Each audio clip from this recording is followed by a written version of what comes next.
What's up dudes? It's Den Weasel again. Hope you're well. Lockdown is easing. That means I've had a haircut, which is even better. I look less like a tramp now.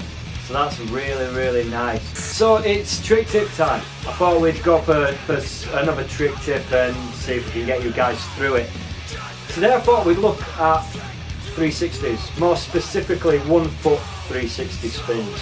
So you'll have seen it a lot in freestyle. It's something I do a little bit of, but I'm not like the best at it. You know, I don't spin in the 20s or 30s or anything.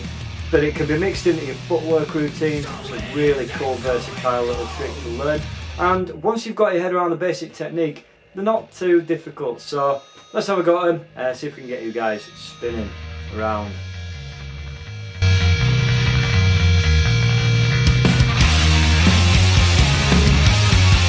Now a bit of a sort of history lesson for you. So like back in the 70s and stuff, then the amount of spins you could do was pretty much a judgment of how good you were as a skateboarder.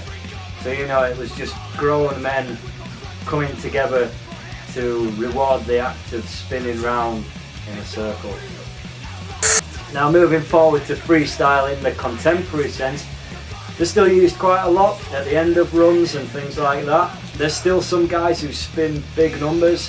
Ryan Nelson, I think that's how we pronounce his surname. I hope so. If not, sorry Ryan. Ryan's a rad dude. He can spin tons of different variations of 360s and they look incredible. By far the best current spinner that we have. It's awesome, man. You should check it out. Here's a clip, actually. I'm sure you won't mind me using it.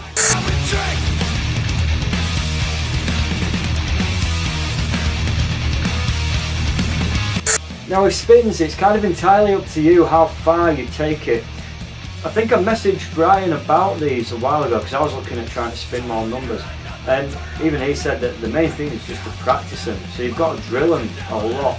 So you know, the basic technique I can teach you today, but if you want to spin big numbers, you're going to have to work really hard at it. It's going to be pretty much drilling them every time you go out. If that's what you want to do with these sessions, that's cool.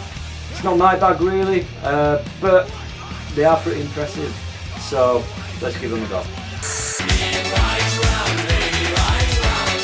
So first thing we want to look at is the foot position for these. I've got a retired board with me. Now use your imagination a little bit. You know, you're going to be spinning obviously on your back foot.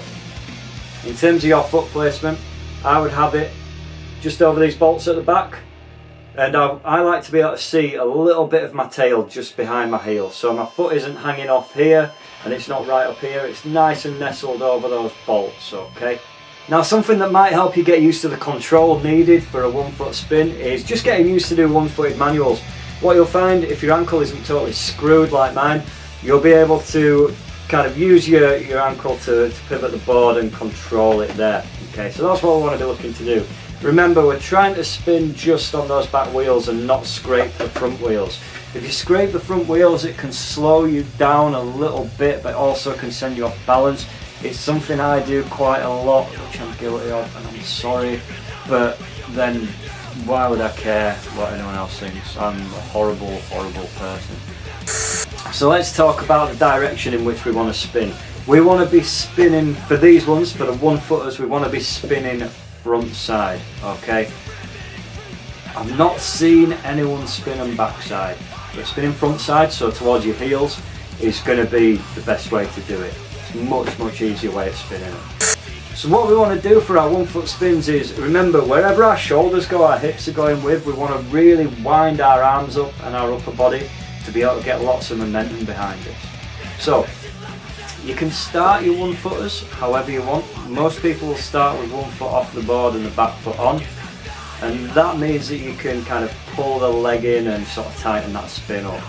Either way, you want to start by winding your arms up, and as soon as you release them, try and keep your arms out a little bit and then push down on the back of the board to bring the front up. So you're winding up to build up that momentum for your spin. So to tighten up that spin and to keep spinning more numbers, what we want to do really is try and start with our arms out wide and gradually bring them in slowly towards us. Okay, so you're tightening that spin up and bringing everything in closer together. Start wide and then bring them in.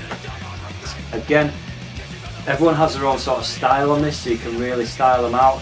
I don't really, I just skate around like this, you know, when I'm trying to spin them, but you can style it out, get the arms out and bring them in slowly. That's going to tighten your spin up. Cool. Also, we want to keep our back fairly straight for these, okay? You want to try and keep as straight as possible to stop you wobbling off too much in either direction, right? In terms of what your foot's doing, I find it easier to bring my foot just a little bit off the floor, so I'm not holding it right up towards my knee, I'm just bringing it up a bit. That for me helps me keep my balance. But you're going to have to really stay nice and straight to be able to do this one. Okay. Start small. You don't have to try and spin off into oblivion straight away, you know. You've got to build this up gradually. It's something that takes a long time to practice. Okay, so just like we said, take your own time with it, and if it's something that you want to get really good at, you're going to have to put a lot of time into it. Same with anything, you know. If it takes a while, and that's all good. If it was easy, it wouldn't really be worth doing, would it? Another thing that I'll do sometimes when I'm spinning 360s, which might help you, it might not, is I try not to look down at my board too much. I try and keep my head level and my body level and looking upwards, so I'm not kind of hunched over my board at all. Again, that helps to keep my back straight a little bit. So once you've got your head around the one-footers, give them a try on the nose. You can try them as hang 10 spins as well, which look incredible. The one I've never really been able to get all that well. And again, for further reading, go check out Ryan Brunelson and check out a few of the other kind of older dudes. There's a lot of them racking up big numbers. The world record for this, don't quote me, I think it's 142. That's like the official Guinness World Record held by Richy Carrasco. I think the unofficial world record is 163, which was Russ Howell. But don't mention it in the F forum, because it all kicked off last time a little bit. So go out there and give them a go. If you need a hand, then give me a shout. Again, it's a pretty brief trick tip this time, because I can't really think of a lot more to talk about with this one. See how you get on. Hopefully that helps a little bit. As always, if you want to like or share or subscribe, you can. I wouldn't recommend it because I'm shit, but it's an option that's there for you, right? Cool. Have fun, guys. Take care. Bye.